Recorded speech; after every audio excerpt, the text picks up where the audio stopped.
فأما الإنسان إذا ما ابتلاه ربه فأكرمه ونعمه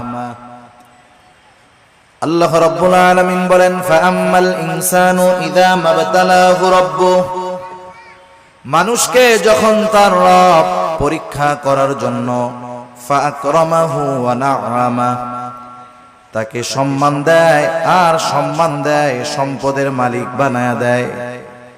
একটু খেয়াল করেন, আল্লাহ তাআলা বলতেছেন মানুষকে পরীক্ষা করার জন্য যখন তার রব তাকে সম্মান দেয়, সম্পদ দেয়, তাকে নিয়ামত প্রদান করে, সে নামাজ না পড়ুক, রোজা না রাখুক, সে মানুষের কাছে বলে বেড়ায় ফায়াকুলু রব্বি আকরামান, আমার রব আমাকে সম্মানিত করেছে। আল্লাহ তাআলা বললেন আমি মানুষকে সম্মান, সম্পদ, নিয়ামত পরীক্ষা করার জন্য দেই, আর মানুষ এটাকে পরীক্ষা না মনে করে সে বলে আমার রব আমাকে সম্মানিত করেছেন।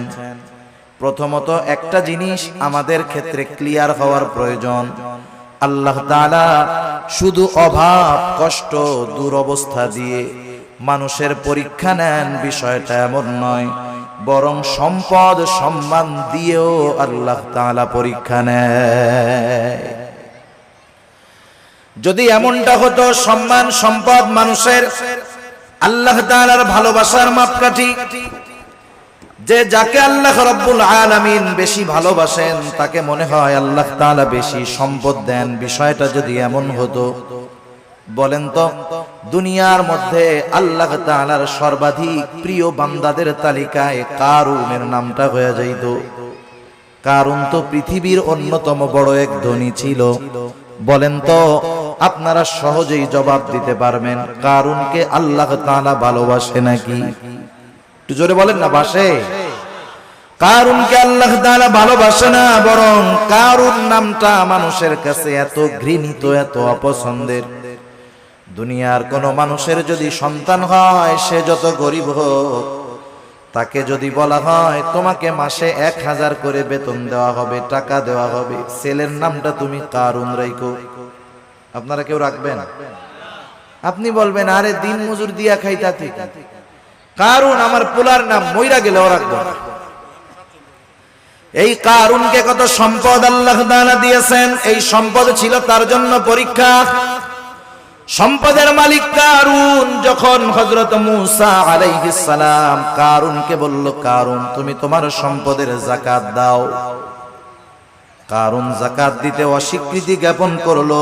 শুধু তাই না, সে মূসা আলাইহিস সালামকে অপমান, অপদস্থ করার জন্য, অপবাদ দেওয়ার জন্য একজন খারাপ মহিলাকে সে ভাড়া করলো, শিখায় দিল তুমি মানুষের সামনে বলবা মূসা আলাইহিস সালাম আমার সাথে জিনা করেছে, অপকর্মে লিপ্ত হয়েছে।